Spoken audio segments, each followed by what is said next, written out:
একটা পুঞ্জীবিত ক্ষোভের চরম বহিঃপ্রকাশ ছিল জুলাই আগস্টে গণ আন্দোলন। কাজে এই গণ আন্দোলন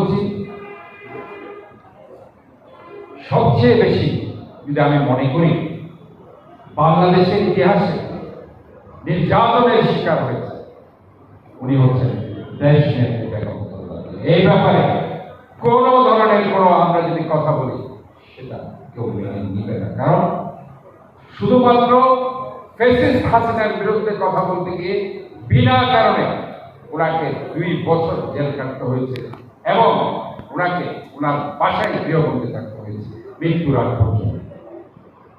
জনসমক্ষে কোনো কথা উনি বলতে দেওয়া হয়নি। কি দোষ ছিল? 2 কোটি টাকা, অথচ ব্যাংকে আছে 6 কোটি টাকা হয়েছে।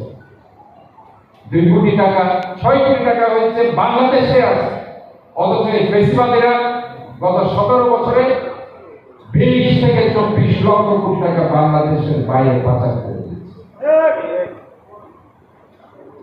আমরা এই জন্য আমার একজন বক্তা বলেছে, শেখ হাসিনা ডিসেম্বরে তুমি তাড়াতাড়ি আসো, ফাঁসির রশি তোমার জন্য অপেক্ষা করছে।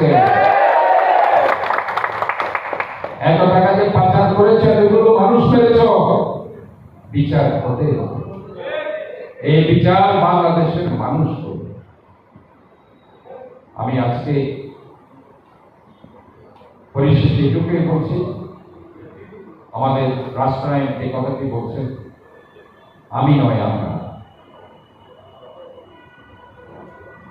দেশ আমাদের সবার জন্য, এই দেশকে আমাদের ভালোবাসা, বাংলাদেশ সবার আগে। এই যে স্লোগানগুলো দিচ্ছেন শুধুমাত্র দেশপ্রেমের। আমি যতই কিছু করি না কেন, আমার যদি দেশপ্রেম না থাকে আমি বাংলাদেশকে ভালোবাসতে পারবো না। বাংলাদেশকে ভালোবাসতে না পারলে আমার সততা, দেশের প্রতি মমত্ববোধ আমার থাকবে। একটি দুর্নীতিমুক্ত সমৃদ্ধশালী বাংলাদেশ আমরা গড়ে তুলতে পারবো। কাজে আজকে আমি মনে করি এই জিনিসটা আমাদের দরকার, দেশপ্রেম, দেশের প্রতি মমত্ববোধ, ভালোবাসা।